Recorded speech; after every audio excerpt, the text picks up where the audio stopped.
I know some of these men. Those two are locals, low-grade laborers. Long list of petty convictions on both. Hired muscle. Seems to be your man's way. The others are off-worlders.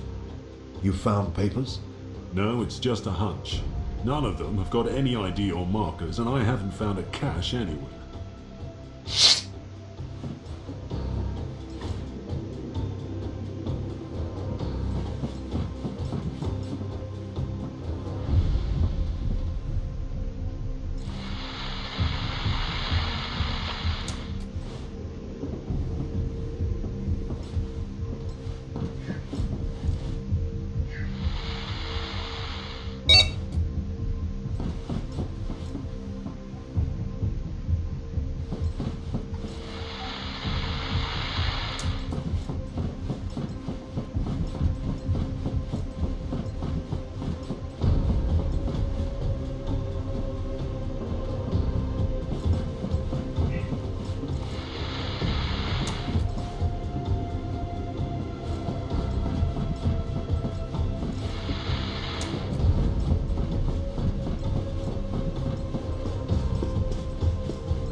What about this one?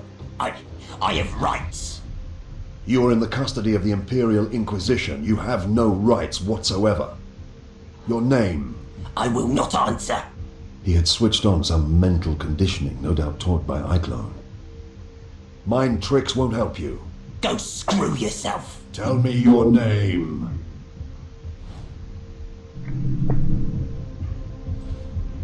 Simon Croats. Godwin Fishig. Very well, Simon Croats. Where are you from? Thracian Primaris. What was your job there? I was trade envoy for the bonded merchant guild of Synesius. I knew the name. Guild Synesius was one of the largest mercantile companies in the sector and had links to the imperial nobility. And what work brought you to Hubris? That same work.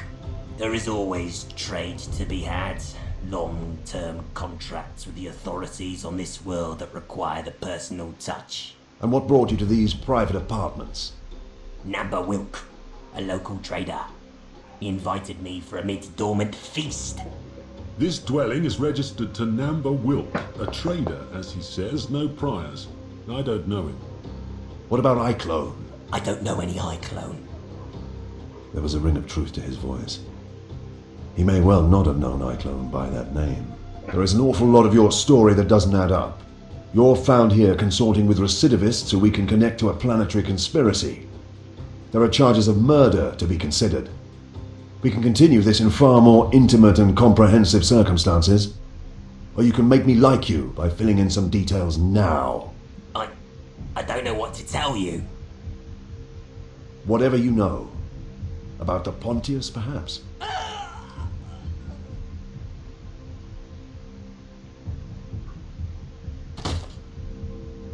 Damn it.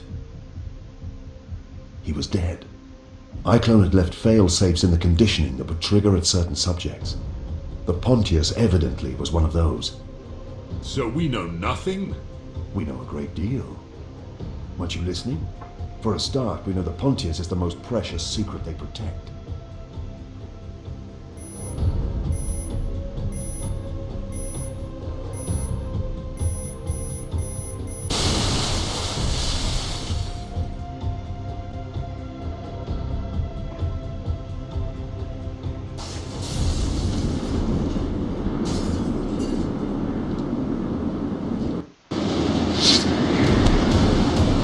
rooms were filling with the freezing wind from outside the dome. Had to escape, maybe too, slowly dying into the icy cold.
We're leaving.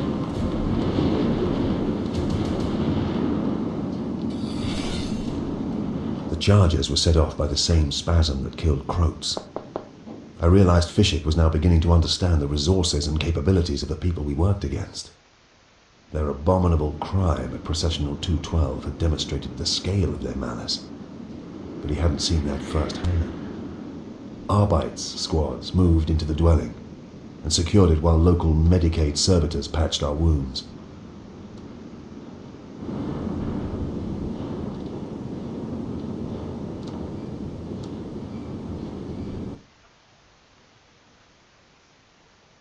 We returned to the gun cutter, taking Bequin with us, but little new information. Save that the bonded merchant guild of Synesius may be worth questioning, and that the Pontius was a name with fatal consequences.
It's a common enough name in this subsector.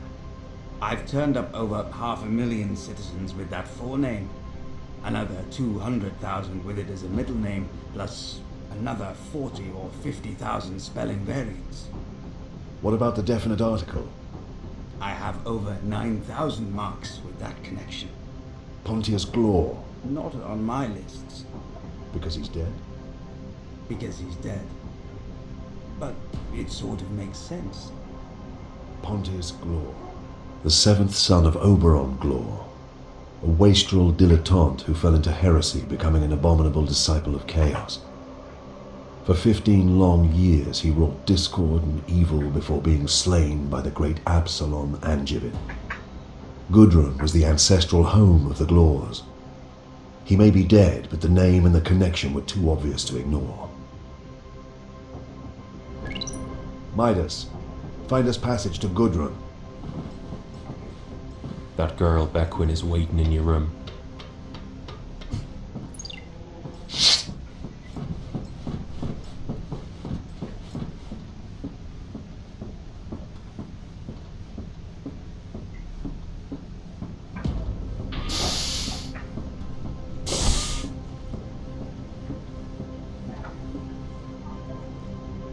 The Arbeit say they will charge me with murder and conspiracy. Sit down.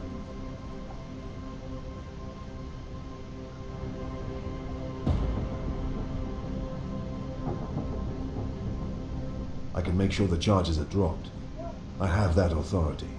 Why would you do that? Even if you clear me, I can't carry on here. I'll be marked as trouble. I'll have to move on again. You're not from Hubris? No.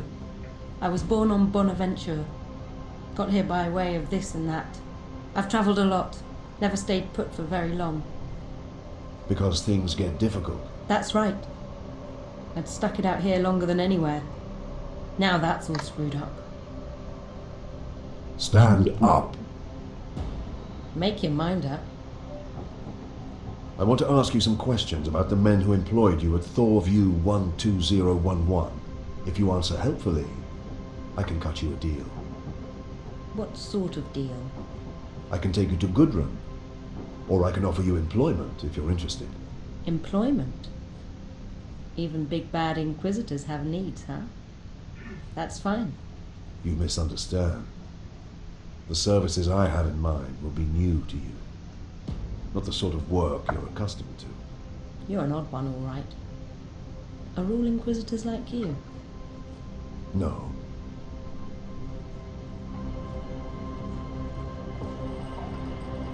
Once Fishig returned Eiclone's possessions to us from the custodians, Loink and I prepared to conduct an auto-seance. I did not expect to glean much from the process, but it was one of the first techniques I'd learned as an Inquisitor, and it was possible that this close inspection of the psychic residues would reveal something to us. Ready to begin whenever you are, Master.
This has a thick, gelatinous aura. Loic, amplify me.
Sumner. I hear Day Sumner as a barely audible whisper.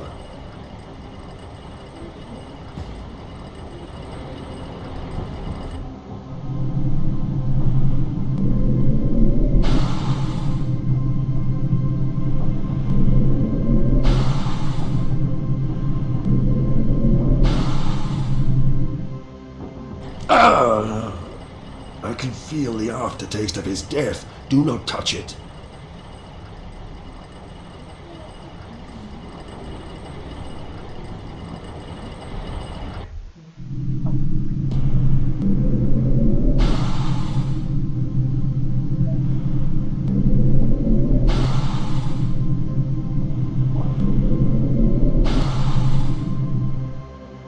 It is cold. Colder than the ministrations of Dormant. Nothing but malice. There was danger, vile danger, from the casket. I felt it. But the whole seance was unseemly, Master. As if distracted and spoiled by some factor. I can explain. The girl we have aboard is an untouchable. Keep her away from me.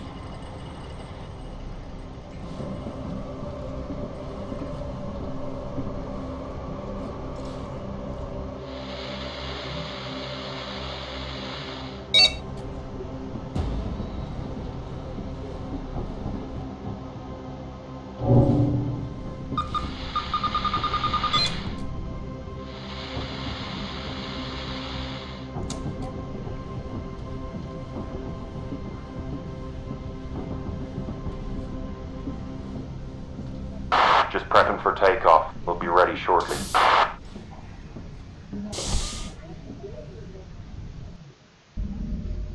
And so we left the freezing world of hubris behind, taking Elizabeth and Fishit with us. Betancourt piloted the gun cutter up out of the atmosphere to the Essene awaiting above us in orbit. This vast bulk clipper was a trader, running cargoes of fine wine from Hesperus to Hubris.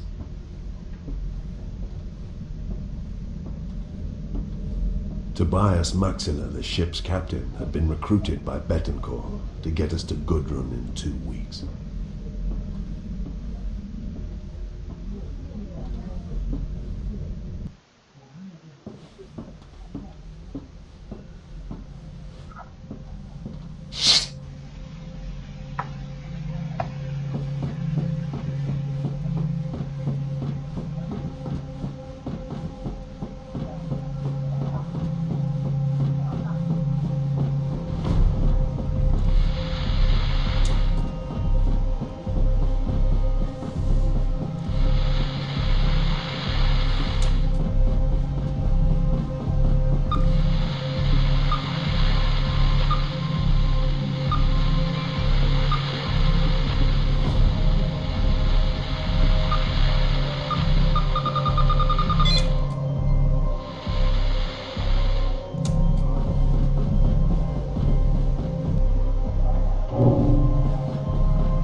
Yes, Maxilla, at your service.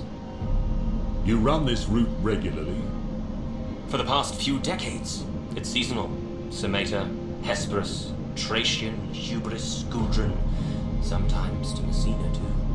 When Dormant finishes on Hubris, there'll be a lot more work there. So you know these routes well?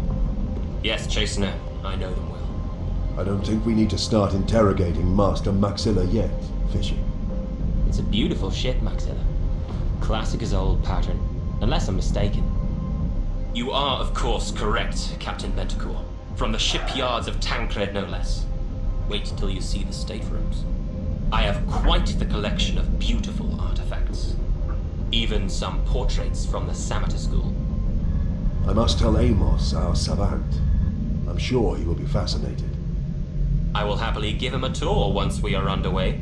One cannot pass up the opportunity of cultivated conversation. My entire crew is servitors, which makes them more reliable than pure flesh, but somewhat less loquacious. Interesting. You don't trust humans? Inquisitor! It is not a case of trust, simply one of dependability. The Immaterium does not forgive mistakes.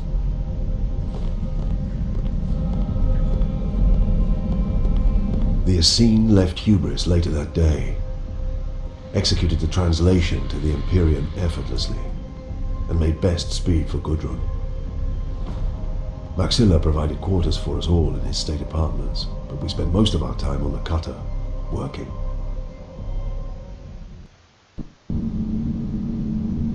By the 5th day, my sleep patterns had begun to return to normal. Cyclone stalked my dreams once more, leaving the after-image of his grinning face each time I woke. At least I assumed it was his face.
We translated back into real space and entered the Gudrun system on the morning of the 8th day.